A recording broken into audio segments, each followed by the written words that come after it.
ایک بادشاہ کو وہم ہو گیا تھا اگر صبح صبح کو برا بندہ میرے متھے لگ جائے تو میرا کام نہیں ہوتا۔ وہ شکار کھیلنے جاتا تھا تو کہتا تھا سارے رستے خالی کرا دو، فلانا بندہ کو اگر کوئی بندہ متھے لگ گیا تو پتہ نہیں شکار ہوگا کہ نہیں۔ وہ شکار کھیلنے نکلا، ساری سڑکیں خالی کرا دیں۔ ایک بندہ تھا بیچارہ جنگل سے لکڑیاں کاٹ کے لا رہا تھا، اپنے بچوں کے لیے چولہا جلانا تھا گھر میں، اسے پتہ نہیں تھا بادشاہ آ رہا ہے۔ وہ چڑھ گیا سڑک پہ، قابو آ گیا فوج کا۔ بادشاہ کو غصہ آیا، تمہیں کہا تھا اگر کوئی ایسا بندہ آ جائے تو میرے کام خراب ہو جاتے ہیں، تم نے روکا کیوں نہیں؟ اس کو پکڑ کرنا بادشاہ نے ایک درخت سے باندھ دیا، کہا اگر تو شکار ہو گیا، اچھا شکار کھیلنے جا رہا تو اسے آزاد کر دوں گا، اور اگر اچھا نہ ہوا تو چونکہ اس کی وجہ سے نہیں ہونا لہذا سزا دوں گا۔ اب دھوپ میں بندے کو باندھ کے رکھیں اور سارا دن گزر جائے۔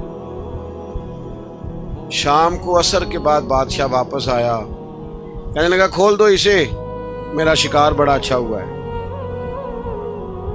ورنہ میرے کو متھے لگ جائے تو میرے کام سارے خراب ہو جاتے ہیں، دن صحیح نہیں گزرتا۔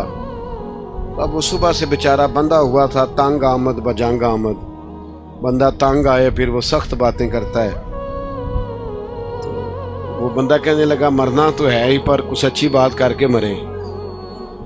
کہنے لگا بادشاہ تیرا شکار ٹھیک ہوا ہے؟ کہا ٹھیک ہوا ہے۔ کہا سویرے میں تیرے متھے لگا تھا، تیرا دن تو ٹھیک گزرا ہے، پر تو میرے متھے لگا تھا، میرا نہیں ٹھیک گزرا۔ اب سوچ کے بتا منحوس میں ہوں کہ تو ہے؟ نحوست لیتے ہیں لوگ، جان بوجھ کر کمزور کرتے ہیں۔ میرے بھائی پکے ہو جائیں۔